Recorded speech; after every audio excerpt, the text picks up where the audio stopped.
Hello and welcome to Thursday's edition of Air News Daily on the 21st of May with me, Jeremy Spake.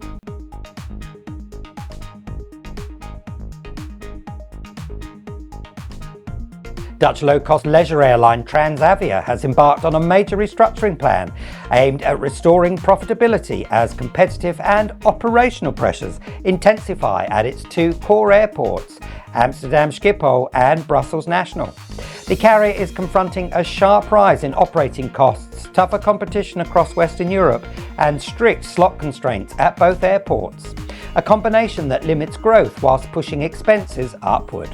As a result, the carrier is preparing a package of efficiency measures that include reductions in spending, possible fleet adjustments, and the potential for redundancies, marking one of the most significant internal overhauls the subsidiary of the Air France-KLM group has considered in recent years.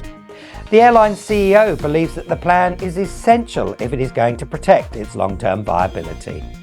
Bilbao Airport in Spain is stepping up its plans to expand its operation following its most successful year ever in 2025. The Basque Country Airport welcomed 7 million customers through its doors last year, boosted by the arrival of new routes and carriers that saw United Airlines, Scandinavian Airlines, Pegasus and Smartwings joining the growing number of carriers operating from the facility.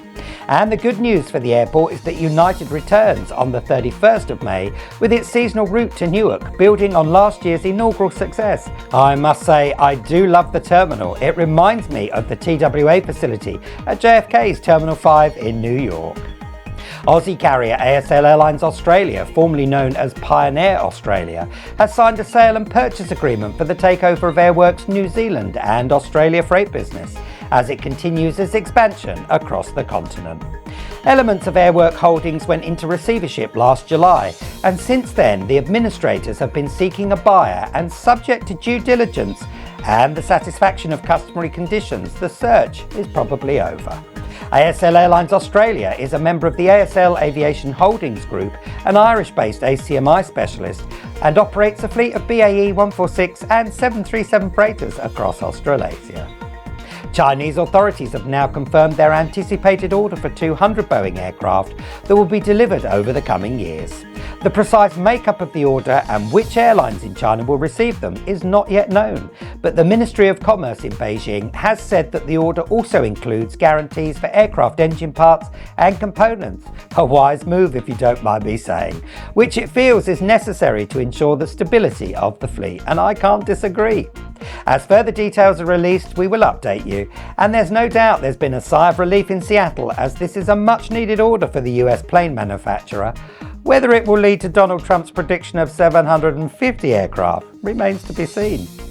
Regional aircraft manufacturer ATR delivered its first ever HighLine configured ATR72-600 to Malaysian airline Berjaya Air, a premium boutique airline that in its own words is redefining regional travel through comfort, care and simplicity. I've had many a happy ATR72 flight over my 40 plus years in the industry, but this is one ATR I would absolutely love to try out. These images, courtesy of ATR, show what happens when you take a 72-seat aircraft and configure it to convey just 26 guests in style. The aircraft will initially be deployed on services between Subang and Koh Samui and will provide connectivity for guests of the group's portfolio of hotels and resorts. And finally, according to Bloomberg, Norwegian low-cost long-haul operator Norse Atlantic Airways has appointed JP Morgan Chase Bank to prepare the Oslo-based carrier for sale in the coming months. It is understood from anonymous sources that the airline is expecting a valuation of close to $1.2 billion to include its debt, and the airline's executives hope to begin the sales process before the start of the peak summer season. They're going to have to get their skates on. And to that end, they've already made approaches to a number of airlines in Europe and the US to gauge interest as they intensify their restructuring plan in a bid to save $50 million in the immediate future. Thanks for being with us today. We will see you again tomorrow when we'll do this all again. And until then, have a great day. See you soon. Tune in tomorrow when we'll be bringing you the latest news from the commercial aviation world. And don't forget to subscribe to Air News Daily.